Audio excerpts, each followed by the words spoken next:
Ever want a mid-tower casing that has good airflows and great clearance for CPU tower coolers, as well as radiator support for 360, not just at the front, but at the top as well?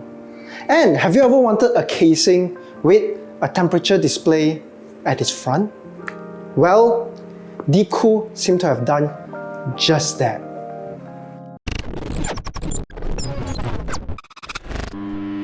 So today, we'll be going through the DeepCool CH510 Mesh Digital, a mid-tower ATX casing with great airflow and a built-in miniature screen on the front. Now, the built-in miniature screen on the front allows you to view your temperature of your CPU as well as your GPU, and it also displays the fan speed in your main CPU fan header at your motherboard. The miniature screen over here is powered by the USB 2.0 header that's directly connected into your motherboard. That's how it detects the temperature, and it will also power the screen itself. Now, on the topic of USB, the front I/O of this casing is USB 3.2 Type-C, that's one of it, and another one will be a USB 3.0 with a 3.5mm combo jack. Now, another thing to mention on this casing is that there's quite a lot of attention to detail given on this casing itself. For example, for the display on the front is placed at near gloss plastic finishing besides it. This allows it to blend very nicely with the casing and doesn't make it look very out of place or looks like an afterthought that was added on to the case itself. Now, the attention to details carry forward to other places of this casing as well, such as the front mesh, as well as actually all of the other holes on this casing. They're actually all square-shaped design. I think this is a signature design from DeepCool themselves, and this really makes their casing stand out from the rest of the crowd. And it's quite nice to see all this attention to details making its way into this casing. Now, onto the topic of the front mesh panel. The front mesh panel over here actually has quite fine mesh, and then it comes with a magnetic dust filter. But if you want more airflow into your front mesh, you can also remove this magnetic dust filter, as since I said just now, the mesh in the front is quite fine, so you'll likely do quite a good job filtering dust as well on its own. Now, in terms of fan and radiator support for the front panel, it's able to support fan sizes of up to 360mm along with radiator, or you can also opt for a 80mm setup for the front of the panel. Now, the front of the panel is very easy to remove, but do take note that since the screen is attached to the front as well, the cable of the screen will be pulled along as well. So do make sure that you don't over-tighten your cable for the screen if you plan on removing the front panel. But it is very easy to remove, making installation of the fan and radiator very easy. Now, onto the top panel of this casing, and the top panel of this casing comes with a magnetic dust filter as well, and the other dust filter will be located at the bottom for the power supply, but that won't be magnetic.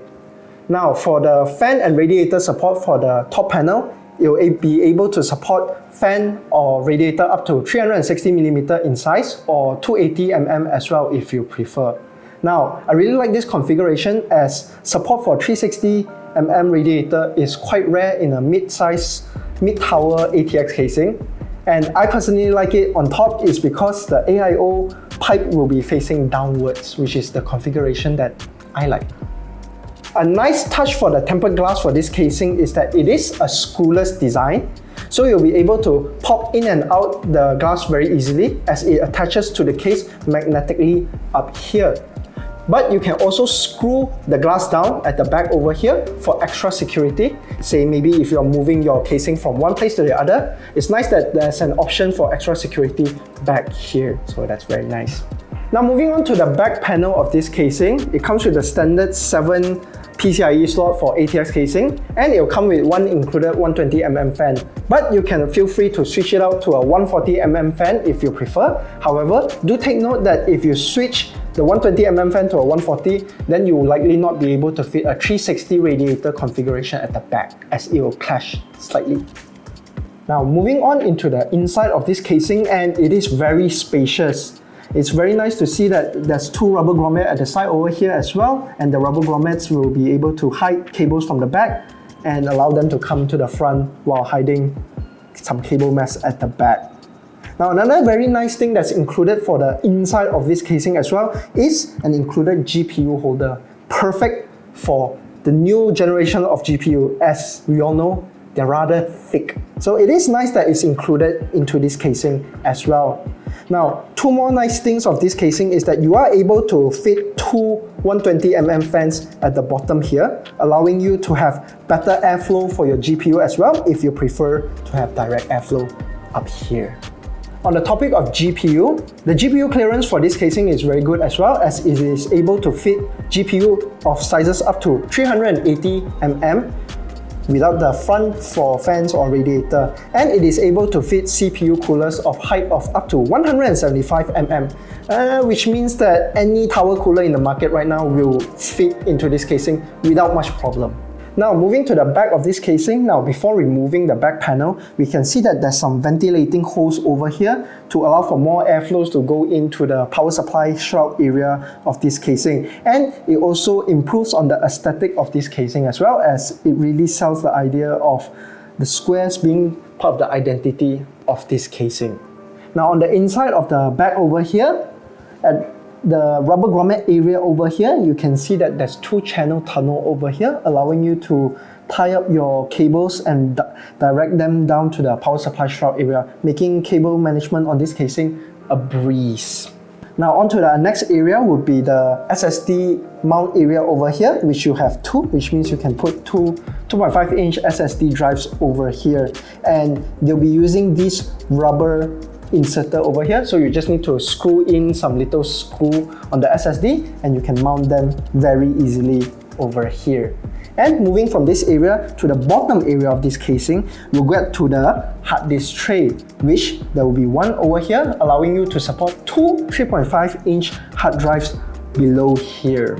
And the 3.5-inch hard drive tray over here is secured by two screws at the bottom of this casing. This allows you to move around the hard disk tray area depending on what you need, which you can make more space for your front 360 radiator or for your power supply. A lot of flexibility. Now this case is rated to support power supply of sizes of up to 175mm in ATX form factor. However, from our own tests and wiggling around, we found out that it can support power supply bigger than that as well. But all you need to do is remove the hard drive tray below here, and you should be able to fit bigger power supply of even 1000 watts and above without much issue into this casing. So that was our review and walkthrough of the DeepCool CH510 Mesh Digital. Overall, a very impressive casing, and personally, I feel that this casing is very suitable for first-time PC builders, as the ample amount of space inside will really help first-time PC builders put in their components without much issues of having some compatibility issue. And having the addition of temperature screen on the front of this casing is a big plus, especially since this casing is perfect for a 360 radiator setup. Some people might opt for a radiator with a screen built into the AIO, but those are usually slightly more on the pricey side. But with this casing, having a built-in temperature sensor in the front of this casing is certainly a very big plus point. And to add to that, the build quality of this casing is solid and sturdy as well, especially for its price point, where it is priced at 359 ringgit only. And for that, you are getting a lot for a casing with its great spacing and a built-in temperature sensor on the front as well. So yeah, well done DeepCool. And that's all the time we have for today. We hope you enjoyed this video, and stay follow on our Facebook as well as subscribe to our YouTube, as we're planning to put out more content in the world of PC components. Goodbye everybody.